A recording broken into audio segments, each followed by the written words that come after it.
Okay. We've had to stop and start 8 times because I've been inappropriate 8 times. Well, you're being inappropriate by saying you were inappropriate. No, I'm not. just Are we too in a saucy. culture now where you can't talk about inappropriateness? Because that's Even if you're not inappropriate. I mean, it's getting ridiculous. I wish you would put some foundation on, but here we go. People that are listening to us on iTunes or Spotify can't see us, so that's great.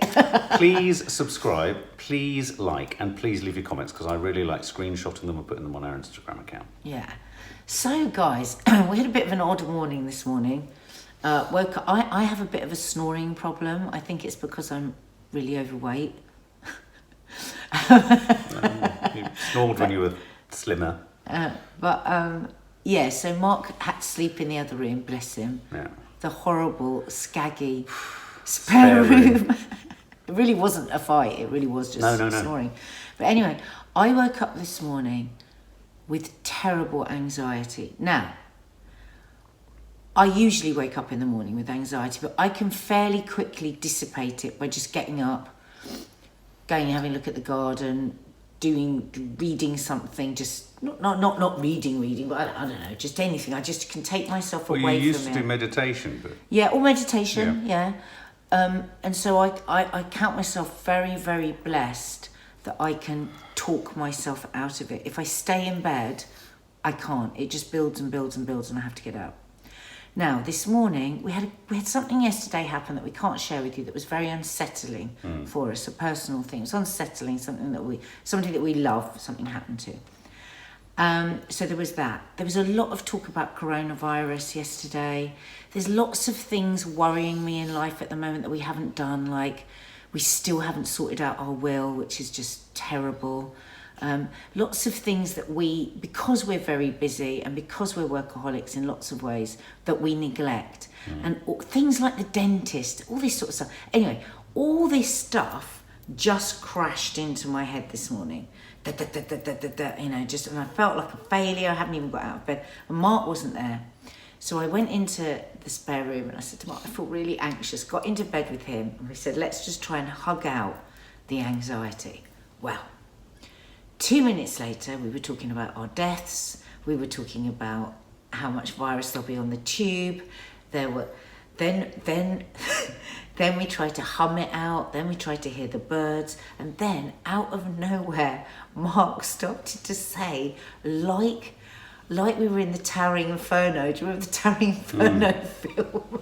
He just started to go, oh my God, oh my God, oh my God. I was like, Jesus, Mark, is this supposed to be helping us? It was so petrifying. But then, out of that, we started really, really laughing, didn't we? And that sort of like eased some of the pain in the chest. And I actually said to Mark, my uncle runs laughter clinics and conferences. He travels all around the world where he gets thousands of people laughing themselves out of their anxiety. Sounds like an absolute nutter. So anyway, a very long introduction, but that's how we came to why we would do this conversation today. And also Mark I think it's a really interesting dynamic here because you suffer from what I would say more is clinical anxiety. I think that it's something that's with you every minute Generalised of your day. anxiety disorder. Whereas I think I would describe mine as anxiety of the Western world. I'm not it's not there all the time in my life. I think this is why this is going to be an interesting podcast. So that's how mine sort of starts in the morning. Describe your morning with your anxiety. Thank you, Miss Sawalha. I will now take the floor. I wake up every morning in a state of not panic, but as I get older, a sort of aching dread of waking up. And so is that the second you open your eyes, or do your eyes close and you feel that first and then you try not to? The minute I open my eyes and my head immediately goes to sort of trying to assess how I feel in my chest. And in my chest, I just feel, it feels like a bird cage full of as Mental Marky would say, full of rampant birds flying around, just causing total carnage. So mental but Marky at is that a point, pseudo. Just explain who Mental Marky is on my Instagram account. If you go to Mark_Adderley, he pops up on Insta stories, and he's kind of like an alter ego who just kind of shares mental moments. Really, he's great. I love Mental Marky. Yeah, I feel kind of fond of him. Yeah, honestly, do check it out on Instagram. If you're watching this or listening to this, I'm assuming a lot of you might suffer from anxiety, and I find the Mental Markies, they're very soothing. It's that thing of knowing somebody else feeling what you're feeling, isn't it? But going back to how I feel in the morning, so it's not ever necessarily about something specific, though it very quickly does become about something specific. So it's just so it's a physical feeling first. Yeah, well, no. And then does your mind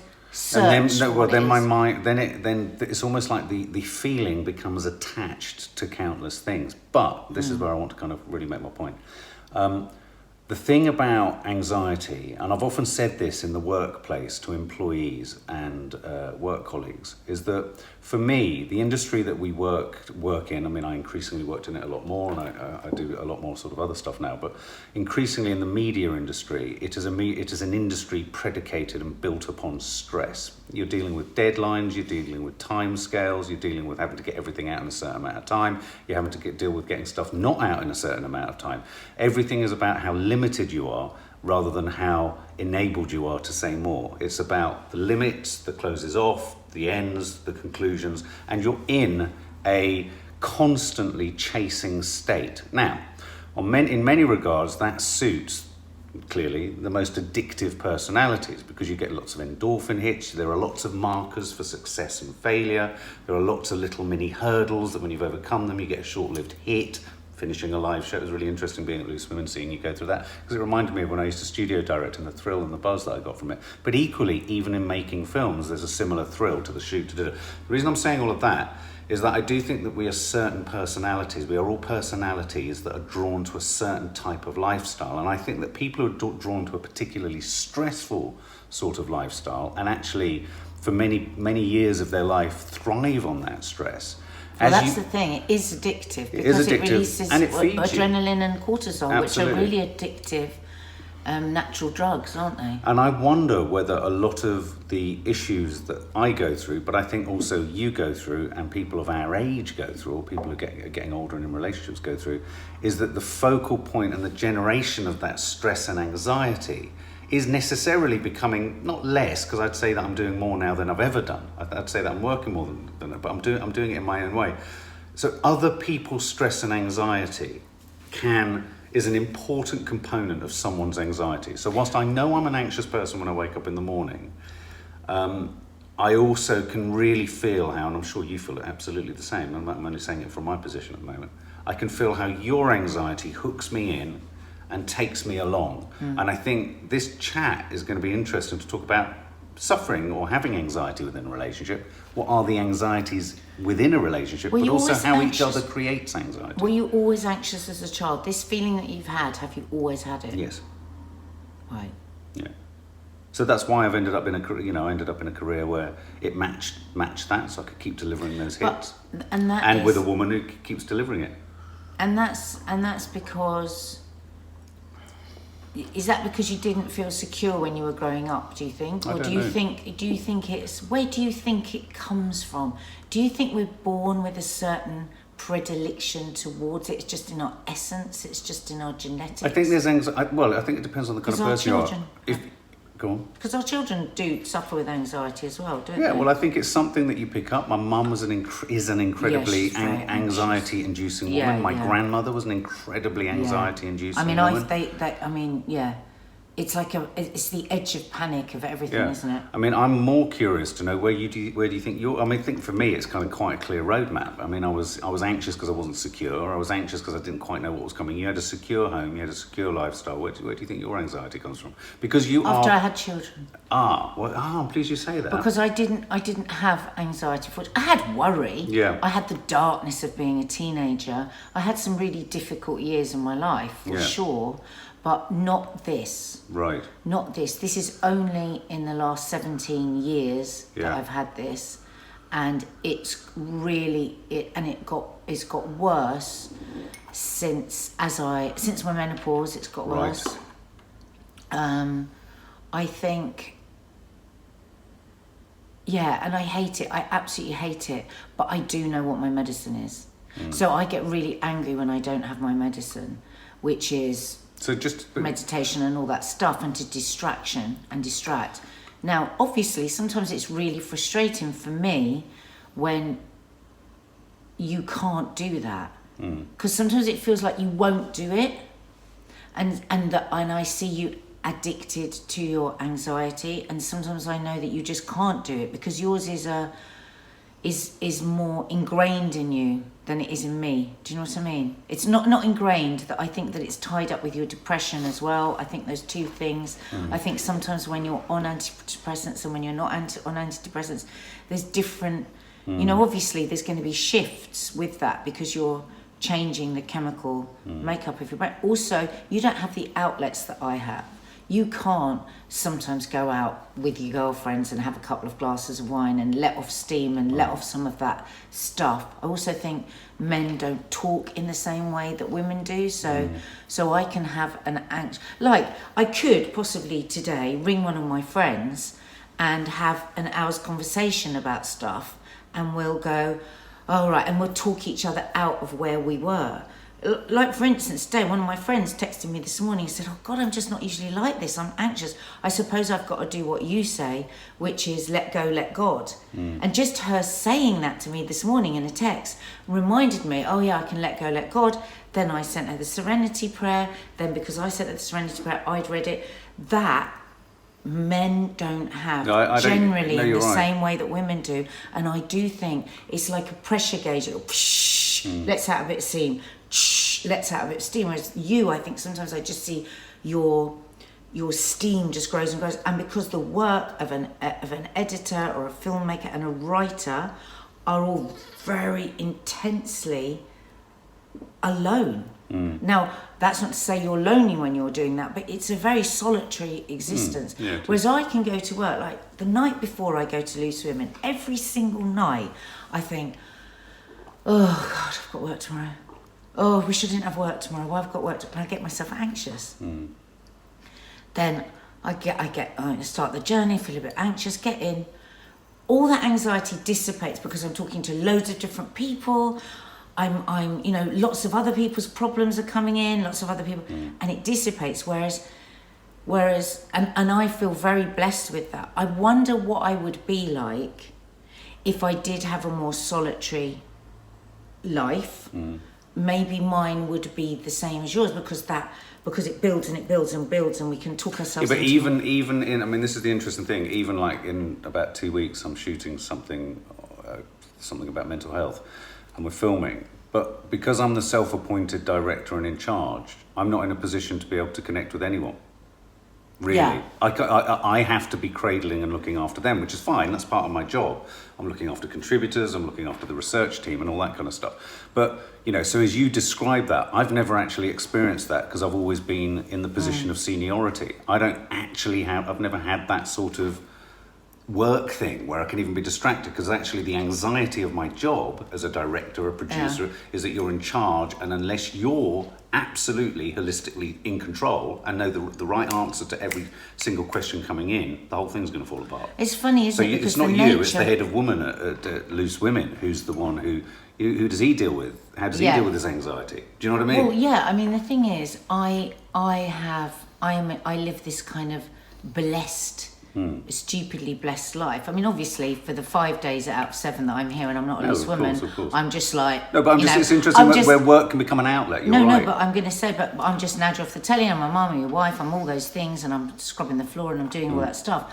But, of course, when I go to my job, by the people I work for and by the people I work with, you're a TV presenter and you're treated in a certain way. Now, I'm mates with everybody that I work with, but I still am in a rarefied world where it's like, oh, what would you like, Nad? Oh, would you like a tea? Or would you like this? Would you like that? Would you like your script?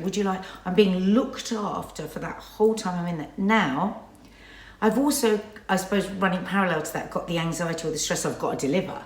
Because you've got to go on live television, you've got to deliver. Absolutely. So, but I do still think I've got an easier time of it, because I'm treated I'm sort of almost mothered by a whole Well, it's group of interesting you should say people. that, because I mean, I think anxiety is such an enormous thing, and in terms of relationships, I think the areas that I've felt most anxiety in my life, and I'm going to be candid, have been as a parent, Yeah, for sure. Me too. with all the complications of being, in inverted commas, an absent parent, though, you know, not as absent as I wanted to be.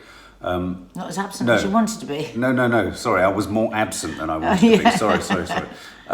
You know, as a parent, as a man, there's a different type of anxiety about being manly. Yeah. And there's a pressure, you know, a little bit like I used to say to people, going back to the point that I didn't really finish at the beginning, is I used to say to people, you know, be sure that if you're stressed, you're not being stressed by other people. The most stressful thing I've ever encountered in television is other people's stress, not mine. I go into everything forewarned, forearmed, equipped. I try to do that with everything I do, whether it be social media, whether it be whatever it is. I like to go in organised in my head and my heart, so that I'm ship-shape to get the job done. But if other people come in, other people can do that. And I think in a relationship, we've got a tricky one, because as a man, there are all sorts of societal pressures that you've got no control over whatsoever. And so I can easily get anxious about issues of manliness, being, am I being romantic enough? Have I got enough prowess in various areas? Men can create so many different types of pressures for themselves. So I've had a lot of anxiety and insecurity around my status within certainly our relationship, because our relationship matters, but I would say in all relationships that I've had. And The male status. and it's thing, interesting. yeah. One of the symptoms of sort of generalized anxiety disorder in relationships is feeling fearful or defensive in romantic relationships. And I would say, Which I would say is how you've spent our entire relationship. absolutely fearful and defensive, Yeah. even if there's not cause for fear or defensiveness. So I would say to people listening to this that if you've got someone who seems, where anxiety seems to kind of constantly engulf them or overwhelm them, men or women, this could well be coming from a place of nothing you're doing. I mean, there used to be times where I try and say to you, I'm not feeling like this because of anything you're doing or saying or being. It's just a state that I can't get myself out of. I know, and it's like we've always had this discussion, haven't we, about I actually think that though we talk about you in depression, it's difficult to sort of put the knife between the two things. But if somebody said to me, what is Mark's main, I don't know how to describe it, your biggest challenge emotionally. Where am I most special? I think it's anxiety. It's the anxiety, and then I think your anxiety wears you out. And then obviously this is in layman's terms, this is just as your wife, just watching you and knowing you, even better than a counsellor who sits an hour a week with you or whatever, who's trained. Me, who's known you for 17 years, sees that you exhaust yourself with the fear, with general anxiety. So it is the anxiety about the world. I think you have extra anxiety because you're extremely highly intelligent, so you can't leave things. You think of things to the nth degree, and that means everything. And of course, that is also a superpower of yours. That's something that's incredible. It's something we all love you for, that you are that bright. But if I had a wish, if a fairy godmother came down and gave me a wish, my first wish would be, can you just reduce that a bit for him? Can he not be as clever as he is? Not for me, because I love you being as clever as you are. But I think it is a terrible cross to bear, because you're overthinking. You never have a fucking day off. You sometimes have an hour. Sometimes. You probably have a couple of hours in a cinema. You probably maximum would have like 20 minutes. Like if you watch our vlogs, you'll see, Mark, that he goes crazy and you're really, really funny. I mean, you were making me hell the other night on that live vlog doing that dancing. Absolute hell. And that's when I see you having a break. But knowing you as I know you, I know all the rest of the time you've got this. You've got that going all the time. So I was just banging my chest for people listening. Yeah, I thought it was something else. It just got something, that banging in your chest, that constant anxiety, and I feel it. I feel it all the time. And before anyone says you're having a go at Mark, I am not having a go at Mark. I don't feel you. I'm talking, if you lived with someone for 17 years that had a screaming, agonising pain in their shoulder, for instance, it's there all the time. Shoot me between the eyes. Are you saying that your anxiety is worse and aggravated by me? I found being a mum really difficult. I find your sadness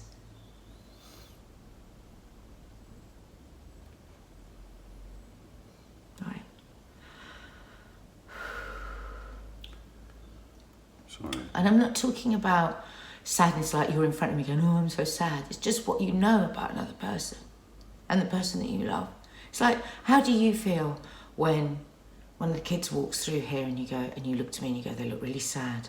She looks really worried. She looks really anxious. She looks really, and I see you, like, your heart drop. That's what it's like for me with you, because I just can't understand why there isn't something that doctors can give you that fucking helps you with that. Because to be honest, I don't see the pills that you've taken helping you with that. No. I don't see you less anxious. I see you jump. I mean, yesterday we had a bit of an argument about something, and I was harsh in the way that I said it to you, but I was so frustrated because, not yesterday, the day before, when I'd said something to you that was good news, and you immediately went to what could go wrong. Right, that I find, and I'm sure there'll be other people that are in partnerships that this will chime with, that I find is very difficult in a relationship with someone that has anxiety. Also, one of our children, of the 4 children, I don't want to say which one, also has this. And sometimes I feel very sandwiched between that very similar way of thinking. I've read up about it. I've read whole books of it. I understand where it comes from. It is not the person's fault. But somebody that suffers from anxiety believes that if they think of the worst case scenario, then somehow they're going to be prepared for it if it happens. But my thinking of that is, I don't think it does prepare us. I think what it does is it takes away from the joy that you could have. And I see you push joy to one side. Something good comes in and you go, right, let me be prepared. Animalistic, maybe, almost. It's instinct. And what you were saying there earlier about the pressure of being a man and what a man is supposed to do, and a man is supposed to protect, and a man is supposed to, maybe that comes into it as well. Right, okay, that's good news. Get it out of the way. I'm ready to fight the next thing. I'm ready to fight. And it's there is an element of that. Watching you in the jungle with a great big machete, and I look at you, and forget about how it affects me. I look at you, and this is my main worry. Because I read about health all the time, because that's part of my anxiety, because I have health anxiety, because I want all these people I love to stay well. I look at you and I just think you're using it all up. You're using up that cortisol and adrenaline. You're using up that stuff that we're only supposed to use if a lion is behind us running. That's what it's in man for, is coming behind us, and something comes in us and we can charge up a tree and we can survive. And you use that 20, 30 times a day. And I think, is he going to have a stroke? Is he going to have a heart attack? And I get anxious, and sometimes I'm looking at you and I'm thinking, oh my God, he's going to fucking die, and we haven't got a will, and he's just going to die. But I think you nibble at the edges of something that's really important, because I was talking, actually, and I will name her in this one, because I was talking to... By the way, when I say we haven't got a will and you're going to die, people are going to think, are you only thinking of the will? No, it's because I said yesterday I felt really... you haven't written No, I know. I was talking to Maddie about because we talk openly about these things with our girls, and I was talking to Maddie about depression and anxiety and why there seems to be an increasing prevalence of it amongst our younger generation. And I do think that a lot of this does come from but for you too, because I think I'm pleased you mentioned your health anxiety, because I'm sitting here thinking, well, hang on a minute, I was coming to the table on this just conversation with a lot of, not issues, but a lot of observations of your own behaviour, which I think you suffer from anxiety, you engender anxiety, you cause anxiety, not through any horrible reasons, like I don't do it for horrible reasons, but the way you do it isn't always, the way you experience anxiety isn't always through me and because of me. No, and it's also the world and it's being absolutely. But I do think, absolutely. as I was saying to Maddie the other day, I do think you've hit the nail on the head a bit there. And I think we often focus on the lot of the man because the man was the kind of, he'd go off with a spear and da-da-da-da. But I do think societally we have nothing. We have this body that generates these emotions. We have this body that generates fear. I think we're supposed to feel fear and overcome fear. But I think about stuff that's fearful. And I think the world has become incredibly cosseted, the Western world, incredibly cosseted, incredibly softened. It's like soft play, isn't it? It's like a cushioned world where we haven't got actually a lot to get straight. And that's why I think workaholism is a big thing. I think that's why we all cross-addict to all these other strange substances, because actually there's nowhere to throw this energy. Now, you're right, we got that good news the other day. But that's not a willful lack of a desire to enjoy something. No, what goes on in my head is, and you use the analogy of the machete, I am actually thinking from a familial position, brilliant, in the bag, chuck it in the bag, over the shoulder, but that's what I mean. That's what I mean. For me, I don't see you take the joy. I would like I do sometimes... on a level for myself. I would like... I feel I'm having a heart attack. I would like sometimes that we take a minute. We just take a minute. And go, this is an amazing thing. Okay, well, let me challenge you on, talk about your sister Dina's health anxiety. My health anxiety is terrible. Yeah, my health anxiety is terrible. I've spoken about this a lot, haven't I? But on vlogs and stuff and Instagram.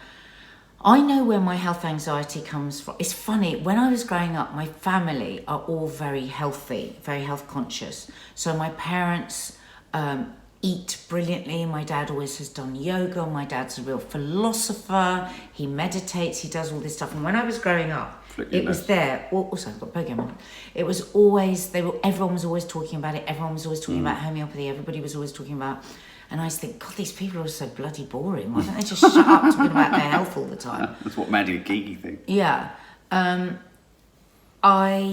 My health anxiety is tied up with my guilt, my mother's guilt. Definitely. I feel a lot of guilt about the choices that we've made with the kids and whether we've made the right choices, home education, I feel that because I don't exercise in a way that would inspire them. I feel the guilt of that.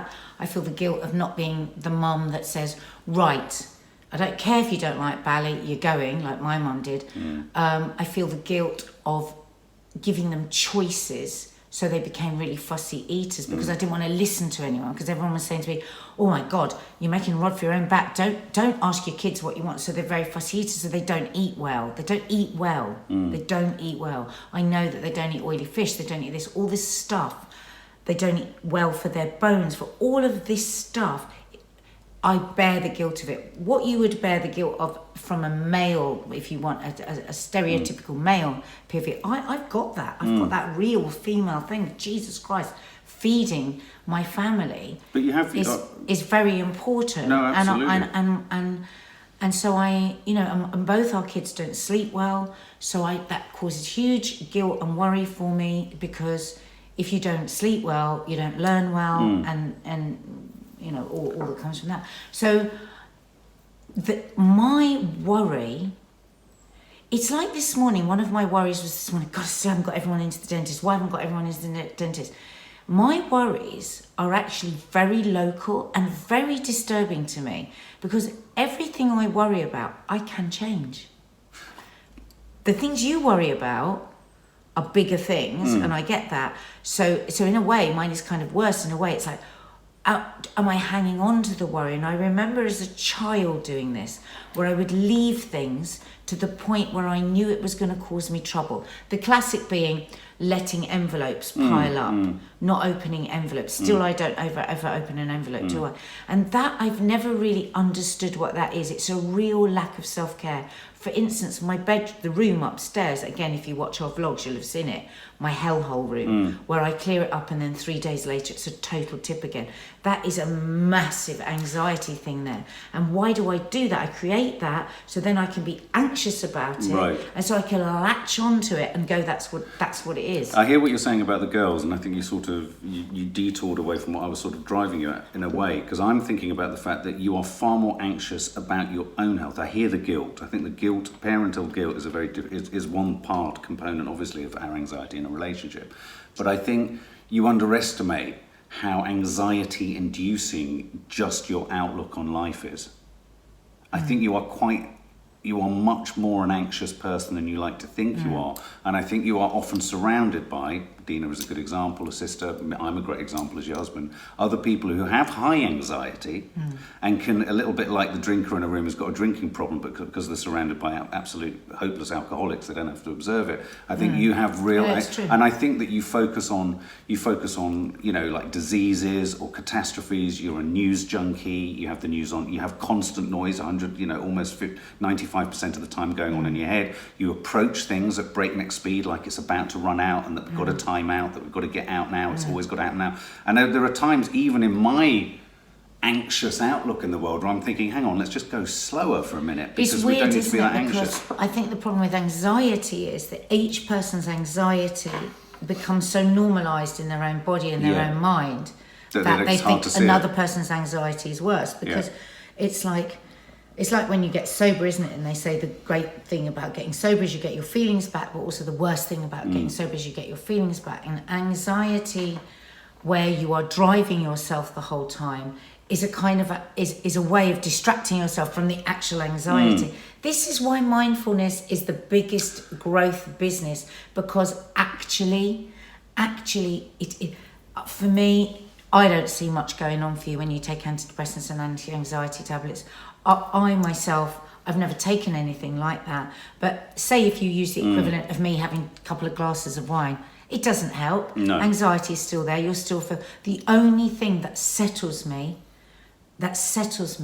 is nature, turning my phone off, and mindfulness, meditation, and just being, sitting at this table with the family, no phones, no nothing, laughing, chat. Those are the things, those are the places where I don't feel anxious. Well, it's funny, I mean, for a number of our people who follow us on YouTube, who know we do a lot of chats about my mental health state and stuff like that, and I've been struggling with my meds recently, but the only thing that the meds did do was, it's funny, it's like an out-of-body removal of anxiety in the morning. I'd wake up without the bird cage full of birds flying around like mad, but I could still watch it, I just didn't feel it.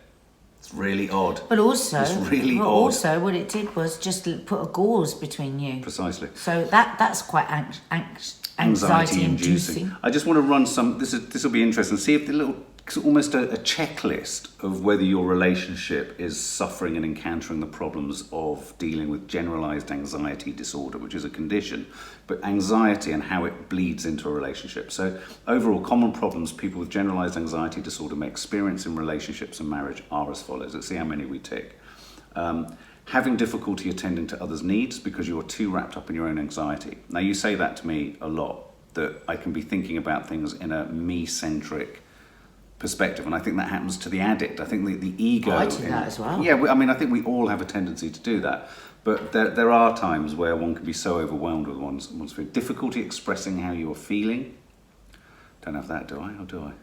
Well, you do, because I think sometimes I want to say to you, and I'm sure it's exactly the same for you to me, I want to say to you, I can deal with you being anxious, I can deal with you being depressed. What I can't deal with is you being utterly irritated with me, because those feelings are overwhelming you. So sometimes, I know the difference of just irritation, which happens in a relationship, but I know that irritability, and it's a big thing with anxiety, is a symptom of anxiety, is that you'll snap at me, and I know it's just because you're anxious about something else. Absolutely. Oh my God, I remember when I was a teen, the way I used to snap at my mum before I had an audition or something like that. Oh my God, it was awful. And I think back to it, and it was just my anxiety that I didn't know what to do. Well, it has here being irritable with others or overly critical of them, feeling fearful or defensive, as we've said, in romantic relationships, avoiding doing things with others out of fear, i.e. going on a vacation or trying something new. That's your big thing, isn't it? Yeah.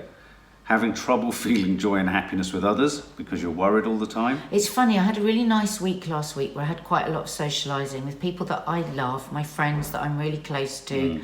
And at the end of the week, I said, well, that was really a nice week. I must not go anywhere next week. Because I was exhausted from still there is anxiety in there. I go, I have a nice time, but still it's an anxious thing.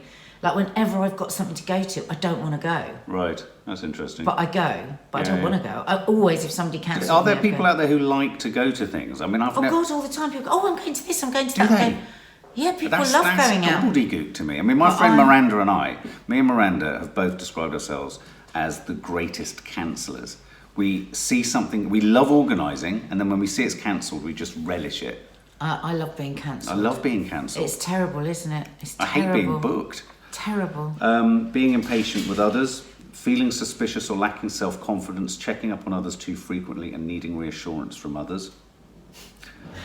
Overreacting. Why did you lift your eyebrows then? Well, all of those apply to me. Yeah, and some to me. Well, yeah, checking up on others. Yeah, but you do check. You check everything. You all right. Hang on a minute. If I'm out of the same room as you for 3 minutes, there will be the refrain. Mark, you are always calling me. You're always texting me. Because it's so funny because it goes, I'm on the low. No. Okay. Overreacting to situations and making others feel uncomfortable. Feeling dependent on or clingy towards others. Feeling insecure, which leads to fear and doubt about others' intentions. And do you know what one of the great big solutions to anxiety is, right at the top of the list?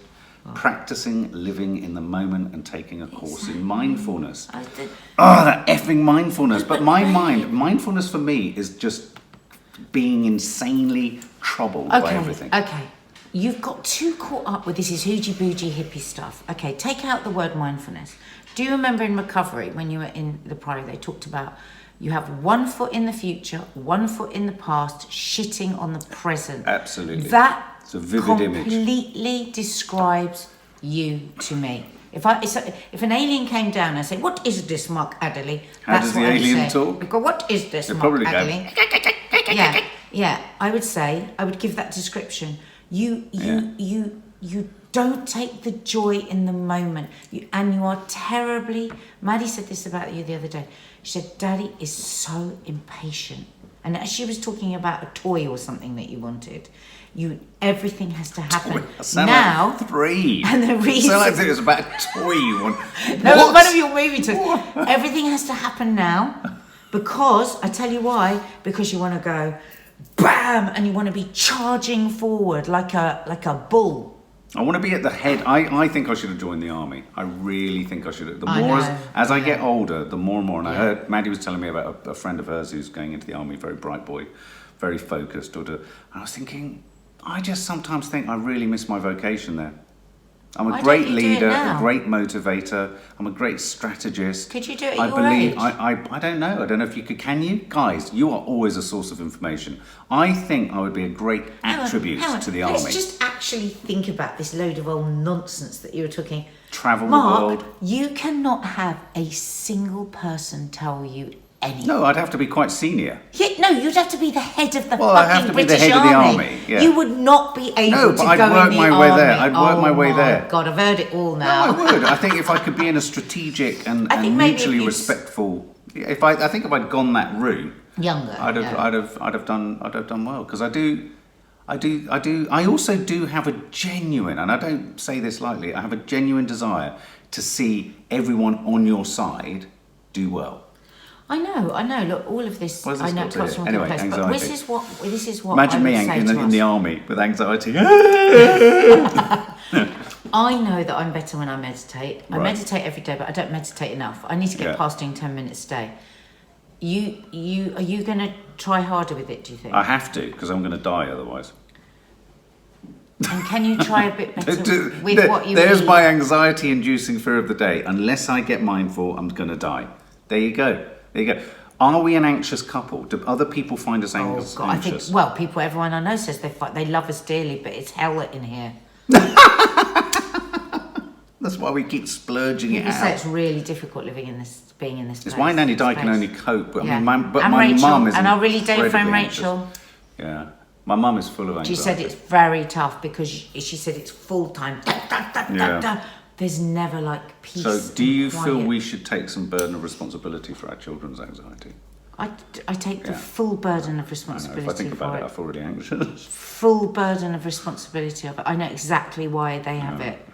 And I think that we makes have me to sad. have quiet times in the house. We have to have, like today when you came downstairs and I said, go on, just listen to the birds for 2 seconds. You wouldn't.